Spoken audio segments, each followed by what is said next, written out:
In a quiet town, where neighbors waved from porches and secrets were buried deep, 60-year-old Loretta Jennings was known as a kind, church-going grandmother who lived alone until she took in her troubled 17-year-old grandson, Cody Jennings.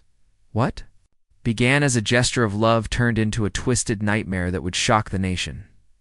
9 months later, Loretta walked into a hospital with abdominal pain and left carrying a secret too horrifying to imagine.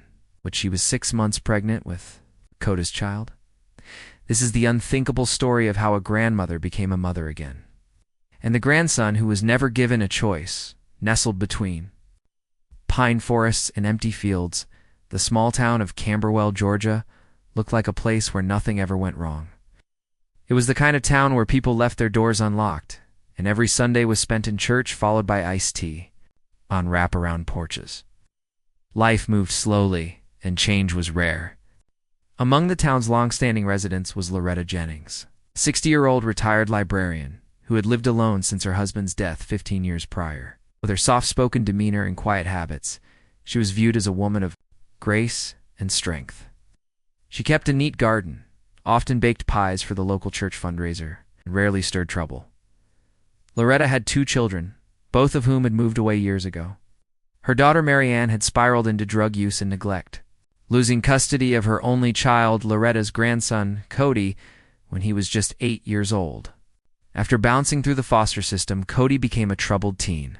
He had been expelled from 2 schools, picked up for petty theft, and briefly placed in juvenile detention. When he turned 17, the state could no longer find a stable home willing to take him. That's when Loretta stepped forward, offering to house him until he turned 18. Many in the town thought she was doing the right thing, giving the boy one last chance to rebuild his life.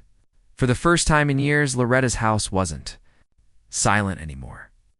People saw them together at the hardware store, the library, or walking to church. It seemed like a hopeful story in the making. But behind the closed doors of her weathered clapboard house, something dark was brewing, something no one could have predicted. What began as a fresh start soon took a darker turn. Loretta became increasingly private, rarely engaging with neighbors. She pulled Cody out of school, claiming he'd be homeschooled instead. No one saw him for weeks at a time. When questioned, Loretta would give vague answers saying Cody was shy or adjusting, but the truth was far more disturbing. The spare room where Cody slept had locks on the inside and outside. Blackout curtains were installed in both bedrooms. Loretta began stockpiling groceries and stopped attending community events altogether. She ordered everything online: groceries, clothing, even medicine. The once welcoming woman began guarding her property like a fortress. She turned away unexpected visitors and stopped answering phone calls. Then came the changes in her appearance. Around the 7th month of Cody's stay, Loretta began gaining noticeable weight. Her figure, once frail and lean, became rounder, particularly in her abdomen. At first, people assumed it was age-related, or perhaps a thyroid issue. But it became impossible to ignore her belly had the unmistakable shape of pregnancy. Whispers began to spread. Some suggested it might be a tumor. Others joked uncomfortably about divine miracles.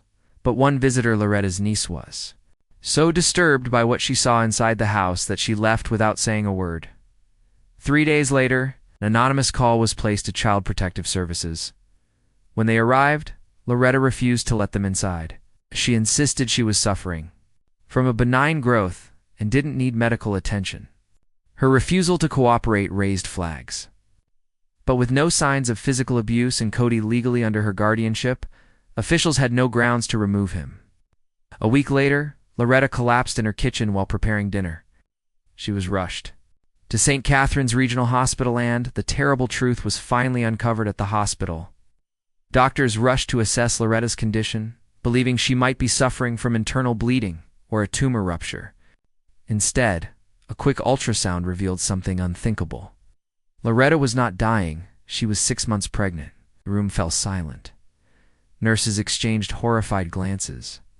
The attending physician double-checked the scan, then ordered additional blood work. The tests confirmed the fetus was viable, developing normally, and, most shockingly, conceived naturally, given her age. The pregnancy was considered medically miraculous. It's not impossible. But the real shock came when doctors ran a routine paternity screening. They wanted to determine if the fetus carried any abnormalities, given Loretta's advanced maternal age. What they found instead was genetic confirmation that the father was not a stranger. The fetus's DNA showed a direct familial connection. The match was too close for coincidence. Within 24 hours, law enforcement was notified. When detectives began asking questions, Loretta remained calm and evasive. She insisted. She had no idea how the pregnancy occurred. She blamed the medication. She cried. But DNA doesn't lie. Investigators quickly homed in on the only male living in the house, her 17-year-old grandson. Cody, he was taken into custody for questioning and submitted to DNA testing. The results were conclusive. Cody was the father of Loretta's unborn child. Once the genetic evidence was confirmed, detectives executed a search warrant on Loretta's home. What they found inside revealed the extent of the depravity. Cody's room was sparse, cold, and locked from the outside. Dozens of notebooks were found, filled with disturbing ramblings, obsessions with purity, submission, and confusion about love and punishment. One journal contained Loretta's handwriting, filled with manipulative language about divine connection, rebirth, and God's second chance. Police also uncovered a hidden box beneath Loretta's bed. Inside were Polaroid photos, old audio tapes, and handwritten notes that hinted at an ongoing physical relationship. Some notes revealed that Loretta believed Cody had been chosen to make her feel whole again. She had isolated him emotionally and physically, breaking down his sense of self until he no longer understood right from wrong.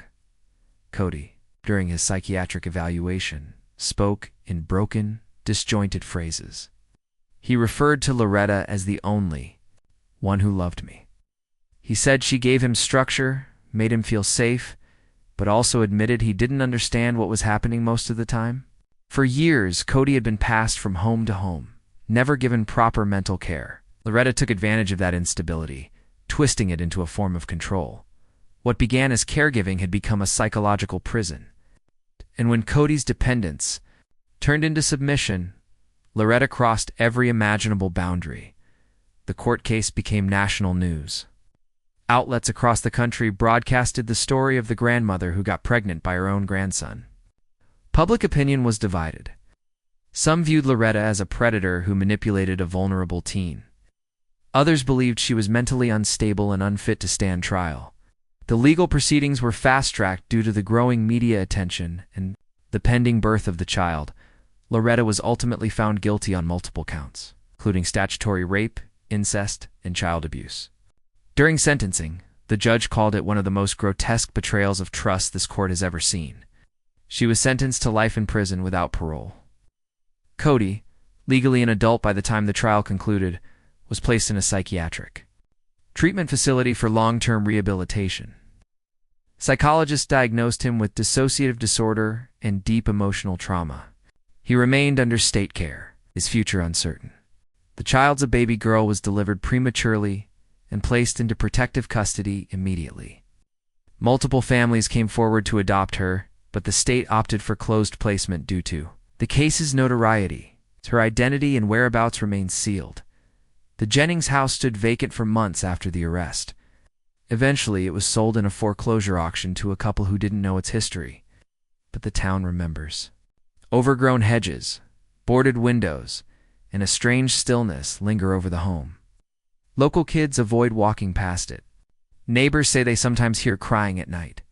Even though the house sits empty, it serves as a haunting reminder that evil doesn't always come crashing in through the front door. Sometimes it groused quietly hidden behind curtains, buried under years of silence, masked by the illusion of family.